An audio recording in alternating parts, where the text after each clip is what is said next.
Hello, we're back. We're continuing to take a look at Supreme Court cases and issues related to the process of criminal justice, and we're going to end with execution. But before we get to that, a couple other cases that you might find interesting that give us some guidance to what the process is like and why stare decisis has shown us a particular path in this process. And one is Patton versus Mississippi in 1948. You see that picture down in the bottom right. It's a picture of an all-white male jury, usually middle or upper class people. It goes back to that original presumption that only white property men would have the proper investment in our society, and so those are the ones who could vote. But by the same token, those are the ones that have a stake in upholding the law as well. Again, those are presumptions that have changed. But there were several cases, especially in the South, all the way through the Jim Crow era, the post-Civil War era, all the way up through the end of the 20th century, that where black men and women would be convicted by an all-white jury based on that technicality. So when the trend, in this particular case, that changed. When the trend has been to exclude blacks from serving on juries, that is a violation of the Sixth Amendment, the idea of an impartial jury of one's peers. So we see jury selection as an important part of this process, of course. So we're past the warrant stage and the arrest. We're also looking at issues of the process as well, the criminal and court process. Durham versus Mississippi in 1979, not that long ago. Up until the 1970s, there were these standard exemptions for women. Again, for these maybe we would consider outdated presumptions that women are not capable. They're too busy, watching children, or that would place an undue burden on the raising of children. It was assumed, I think that was one of the reasons given for that. But that also is a violation of the Sixth Amendment. It does not, just an automatic exemption for women because they're women is, on the one hand, discriminatory. On the other hand, it's a violation of the Sixth Amendment, this idea of an impartial jury, giving a fair cross-section. So a few years ago, I served on a jury, and I looked around the room, and it was quite interesting. There were younger people, older people. There's a black, white. There were men and women. It was quite a cross section. I thought, yeah, that's I know why that has come about. So here's a process. This is the quickest overview of the entire process you'll ever get in probably 60 seconds. So again, if we have a crime that's committed, when we're looking for suspects, we've got suspicion, warrants, evidence gathering, investigation, which we've looked at before, arrest, bringing someone into custody, and then after that is usually an arraignment. The suspect is brought before a court, charged, and a plea entered. Are you guilty or not? That's called arraignment. And then there's grand jury. Let me see.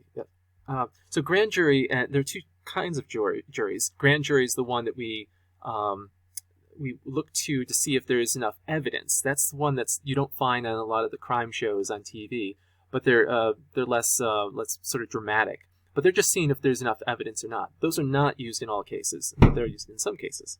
There's an indictment. After that, there's a formal charge brought, and then there's a trial. And sometimes this is called this is by a petty jury, depending on the nature of the crime.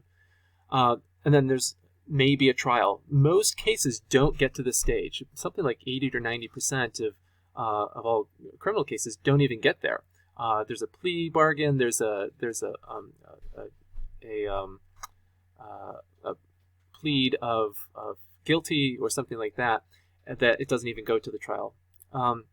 Sometimes, typically before a jury, sometimes it can be before a 3-person judge panel, and they decide culpability. And after that, if the person's convicted, then they're sentenced. And usually that's done in a separate stage. And then often, as long as there's some legal grounds for this, there can be appeal. This is seeking to overturn or reduce or even commute the sentence. This can include a presidential pardon even. you can appeal to someone like that. So that's the quick overview of that process in those terms. So there's an assumption here behind the punishment phase. This is the third and last of the phases we're taking a look at. If someone is found guilty through due process of the law, that's the way our system's set up, it's common law and codified law, then that's what the comma means. Then punishment is necessary. Justice is when, so this is what Locke was saying, and it's an Enlightenment idea. Justice is when one gets what they deserve. So even if it's something bad, they've earned it, right? They've done something and then they get what's coming to them, for good or ill.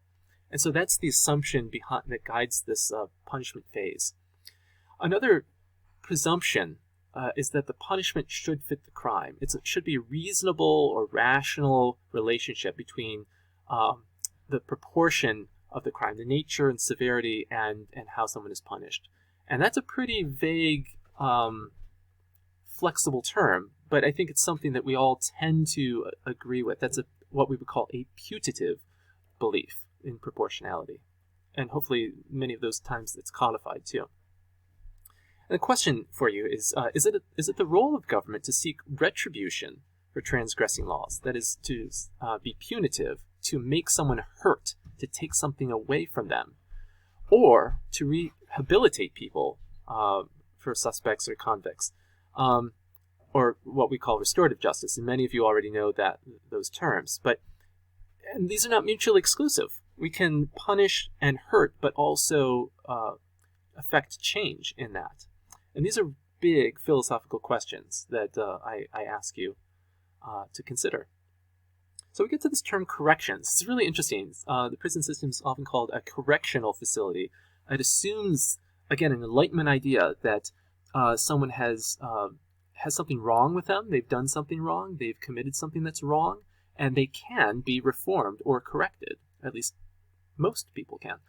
The ultimate goal of corrections in the correctional facilities are to make a criminal behave according to society's standards and uphold codified values. Remember, again, these are things that all societies have, and it's the role of the criminal justice system to try to get people to behave in a certain way. So we get to this idea of recidivism. It's the tendency or the rate at which one reverts back to the criminal behavior. So some crimes are, by nature, have a very high recidivism rate. Some drug-related crimes that are based on addiction are very hard to stop. They have a high recidivism rate unless there's a drug court or some sort of treatment that's enforced. Many sex crimes, pedophilia is very, very high, has a very high recidivism rate. So these are not impossible, but there are issues associated with corrections. And of course, white-collar crime is usually a low recidivism rate. It's more of greed as opposed to one's nature or strong, compelling forces.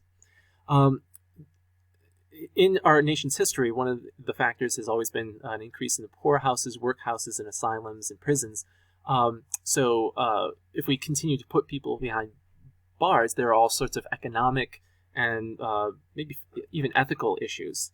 At this point in American history, there's something like 2 million people who are behind bars for various reasons. These are, again, the people who've gone through the process or who are in the process.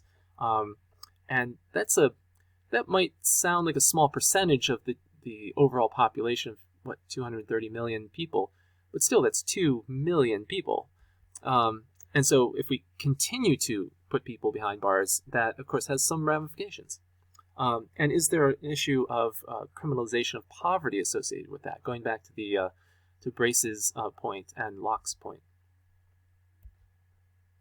So, as you might expect, we've gone from a model where people in the colonial era, we really didn't have prisons, to an era in which maybe seems to be a need for prisons for various reasons.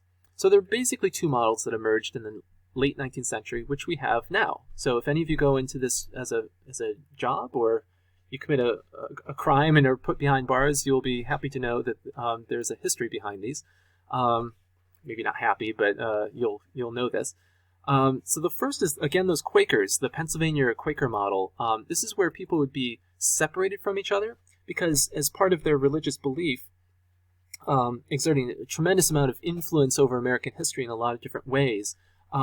They had this belief, still do, that each individual, even violent criminals, have this light within them. It's the Holy Spirit touching them. Children, criminals, you name it. And if you give these people enough time, alone, undistracted, they will start to feel penitent. Hence the penitentiary. They will feel guilty. They will see the error of their ways. They'll start to meditate on their own, and they will come to the realization that they've done something wrong. For some people, it might take a long time, and it might even take some guidance, but that's what they need. So that prison model system has emerged based on that belief, and that was a progressive concept.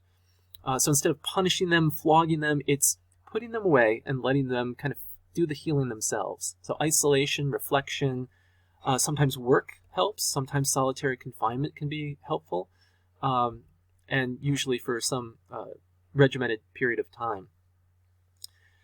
And then there's this New York or Auburn model. So this is Auburn, New York. If you know about the prison there, this is the model where people congregate, where they're put together with others. There's still silence that's enforced, and sometimes there's a kind of corporal punishment. There's certainly a kind of discipline that's applied, and that's seen as punitive, and it's designed to discipline and punish the body and the mind to correct it somehow. And so some of the models are in Attica and Statesville. I'm going to show you an image of the Statesville penitentiary in Illinois, not far from Chicago, at least a model of that. This is called a panopticon. It's a prison architecture in which people locked away in these cells, again, these where they're encouraged to be penitent, are actually also on display to others. So you have this congregate model, which kind of maybe dominates the reflective one, where people know that they're being watched. And as you know, if a teacher or a parent or police officer or someone is watching you, you generally behave differently. And so when you associate that acknowledgement that you're being viewed with the sense of guilt that you've done something wrong, that some people believe this architecture is designed to be most effective in correcting behavior. We know that that's not entirely true. Of course, there's a high recidivism rate in this culture of corrections. So people can become recriminalized. They can learn more criminal behavior. In fact, when you're treated the way many people are in correctional facilities, you tend to feel less human and less valuable. And so you might be more likely psychologically to resort to certain types of crime or learn new types of crime. So it may be effective for some people, but the effectiveness is very checkered at best. I think I broke my promise to make this in 4 slides. I see that I just have a couple more to share with you and not enough time. So we'll look at one more slide, or one more video that has a few more slides in it. So I beg your patience and your forgiveness, but we'll see you on the next video, and that will be the last one. So thank you very much. We'll see you at the next one.